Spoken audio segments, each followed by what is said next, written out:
А нам сказали в 11, Начали в 10. начали в 10, так что вот мы с моим другом Магомедом сожалеем, что опоздали, но успели сначала.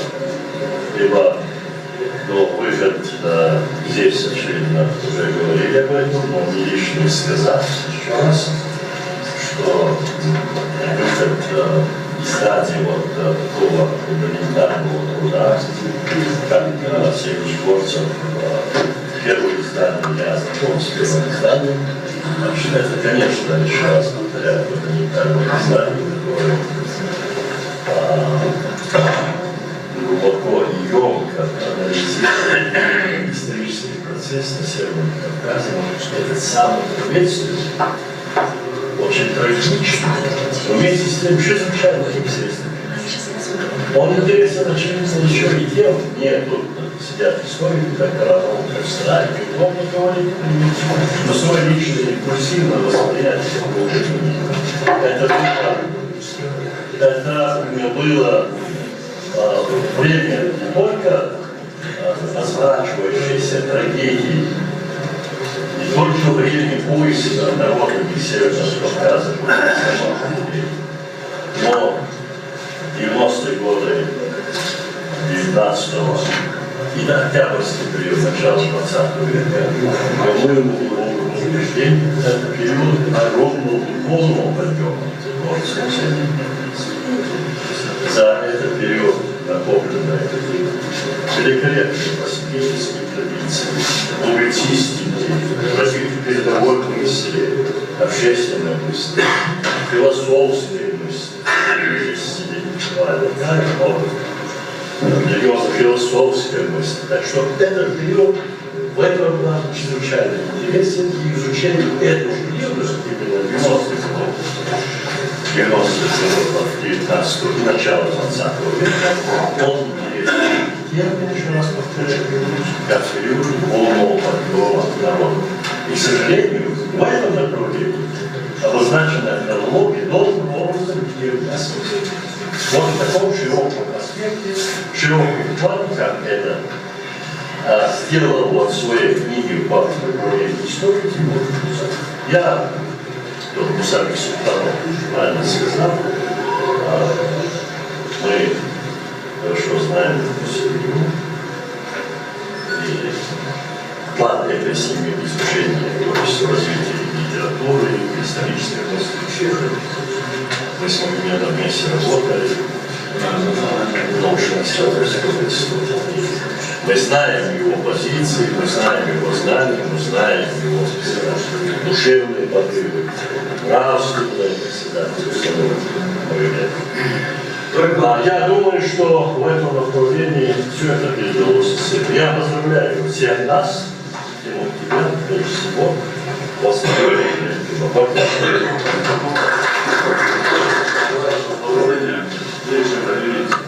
паузу на прогулку или начните. Вы пока нашим вопросом не вмешивались, включаемся, еще что-то в себе. Вы подождите, не торопитесь от вас. Ладно, минуту, вы сказали, что не хотите. Да, подождите, пожалуйста.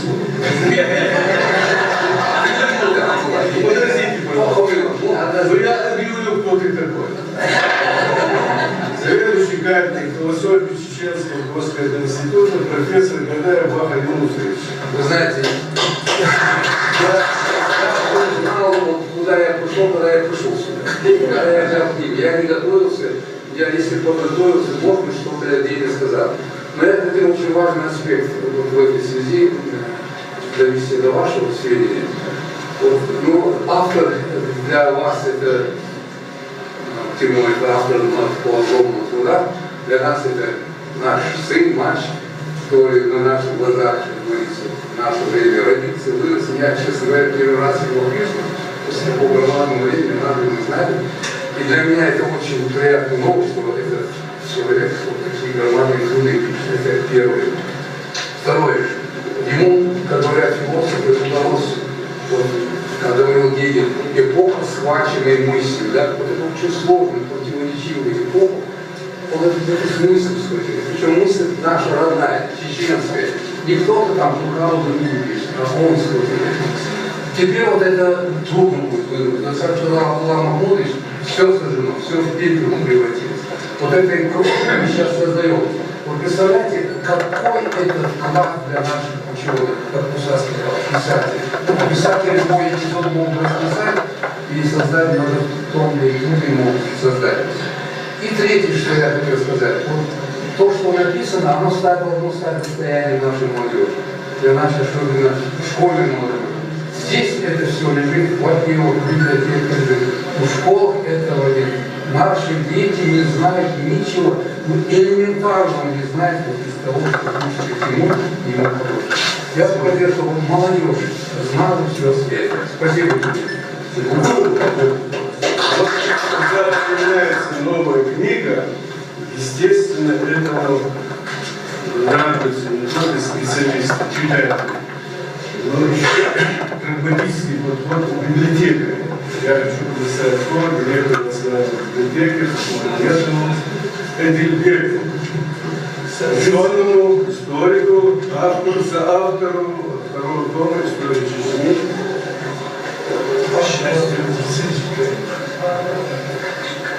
К счастью, мне в свое время удалось познакомиться с первым изданием. И вот сейчас я немножко полистал, действительно, издание стало еще лучше.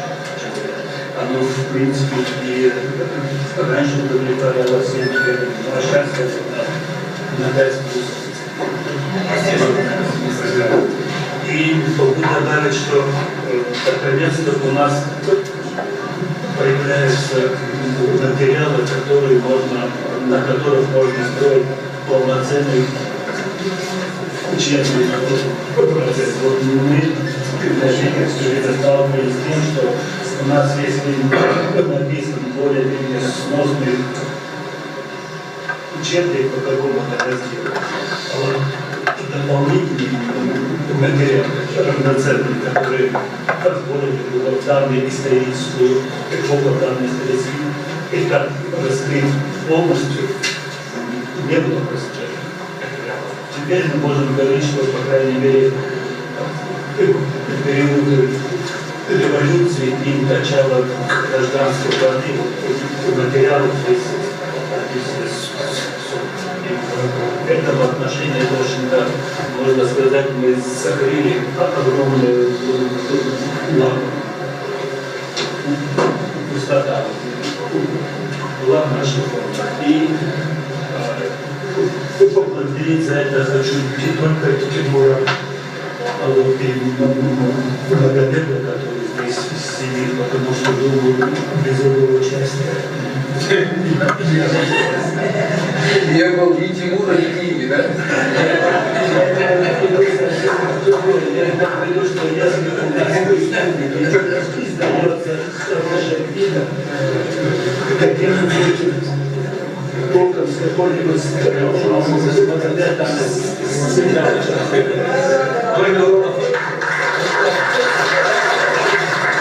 Знаете, вот идея горской государственности, она была тогда настолько популярна и востребована, что с этим фактором вынужден был считаться сам Сталин.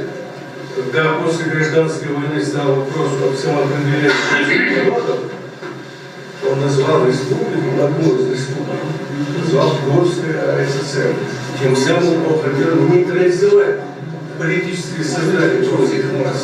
Но независимо от этого, во всяком случае, до начала Второй мировой войны, многие основатели Союза Объединенных Горцев Северного Кавказа продолжали в Турции, Праге, Вене, Париже, Лондоне свою политическую деятельность и никогда не складывали эти знамена Северного Горцев Северного Кавказа. Естественно, когда мы воспроизводим эти страницы, мы пытаемся посмотреть, как на цивилизованном уровне, в условиях слома существующих старых порядков зарождалась русская государственность. Я думаю, пришла пора предоставить слово этнографу Хасееву Саид Магомеду, а то он так на меня смотрит, как Ленин на буржуазию. Хороший шанс.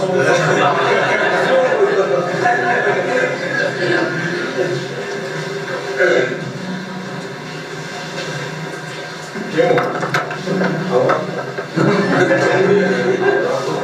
Вот видишь, сразу чувствуется, что это новое.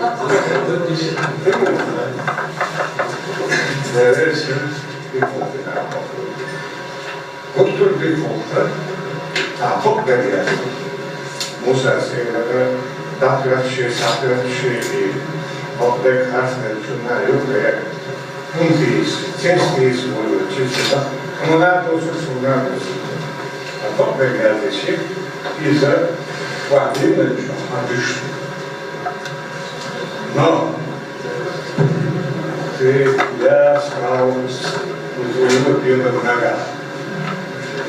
Хлеб совестный, современным я очень доволен. Когда я устал, а я... Ты очень хороший делаешь, но ты еще не взрослел. Ты не смотришь, что я лучше. У меня рука тяжелая. Ты не выполнил основного долга. Вот за это папа говорил, что ты родился на наших глазах, вырос на наших глазах. В последнее время перестал. Мы все решили глаза. Вот, мы за тебя возьмемся. Пора повзрослеть. Книги можно писать, нужно писать, но и повзрослеть надо. Основной долг жизни выполнить. Постоянная реакция. Защита это я не могу. Второстепенный. Основной долг жизни. Все ясно, все ясно. Он знает, Он исправил то, что мы тоже знаем. Я не собираюсь этот стол положить и там отдавать.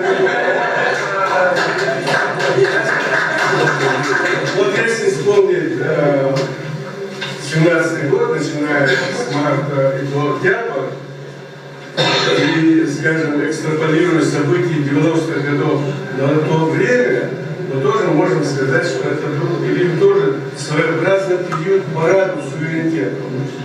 В 91 году то же самое произошло в Советском Союзе. И в Чечне, и в Чечне у нас была суверенная, независимая республика Шауши. И президентом этой республики был присутствующий здесь Руслан Закрыв. Руслан, да? Значит, мы предоставляем тебе слово, но у нас жесткий рынок. Взять на себе, он от демократии. Я скажу, что я наблюдаю именно президента, не позволял ограничиться. Вас послушать. Ты нас не сравниваешь. Далеко. Я вот что хочу сказать. Я хочу акцентировать тему нашего разговора именно на роли суфийских шейхов. Я считаю, что всегда в истории есть второстепенные вопросы. Есть просто аудитория, а есть люди, через которых Аллах совершал историю. И мне очень жаль Чеченской республики. У нашего народа мы абсолютно забыли, мы на самом деле не знаем. Я историю про шейха Арсанова знаю, потому что мне рассказывал мой дед. Вот он с детства все видел, он 90% других молодежи эту тему не знают. Я думаю, что когда собираются столько много умных, образованных, высокоученых, обладающих многочисленными титулами людей, их совместная деятельность должна давать результат. То есть тот практический результат, которого всегда добивались именно суфийские шейхи. Я очень благодарен тому, кто написал книгу «Асланбек Шарипов». Эта книга у меня настольная.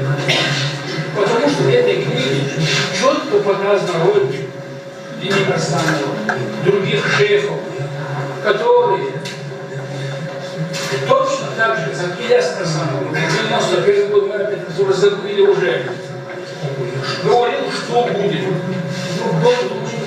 Бездельники, всякие проходимцы захватили аудиторию, захватили руководство процессом и погубили наш народ в 17 году, погубили наш народ в 91 году.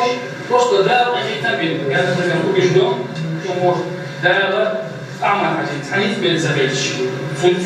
Добраться. И погнал, а ты дал это спасти. Но это не значит, что завтра не может повториться. Когда я наблюдаю эту ситуацию, мне даже больше шансов, что повторится. Потому что мы не задумаемся. Дай Бог, чтобы ты ошибался. Да, потому что мы не делаем выводы. Потому что мы на своих ошибках не учимся. У нас даже по сегодняшний день нет какого-нибудь интеллектуально-аналитического центра тех людей, которые стоят на суфийских позициях, сегодня два вида тенденции. Как нет, вот суфийские позиции, вот участие. Вот. Okay. Короче говоря, суть идет вот что. И тогда, и сегодня, шейх на шейх, однущие ведут между собой борьбу. И скажу я вам сегодня, сегодня шейх организованный, активные люди, которые стоят на суфийских позициях, разобщены и бессильны. Давайте, что раз собралось столько высоких гостей, примем решение хотя бы создать один раз в неделю заседающий круглый стол людей, которые стоят на суфийских позициях, а не на салафистских, не на ваххабитских, их точки зрения, кто это видит, кто это понимает, который будет собирать информацию, анализировать и говорить это молодежи. Нашу молодежь сегодня губит. Там она, еще раз, азиаты налево поняли, чтобы жира не породила мышь. Да,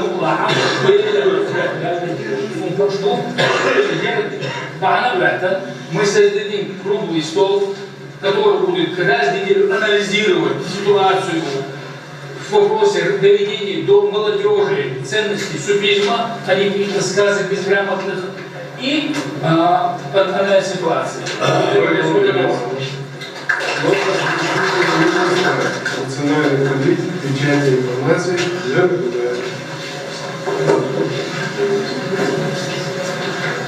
Учитывая переманку, я чую вас всех, прежде всего, и повторяется, что это работа явление значимое не только для нашей республики, но и для всего Северного Кавказа, а по большому счету для всей Российской Федерации, как не всякого сомнения. Я просто отмечу один маленький нюанс и момент. То, что есть такая работа, это прекрасно, но есть насущная и необходимость, чтобы эта работа стала достоянием общественности.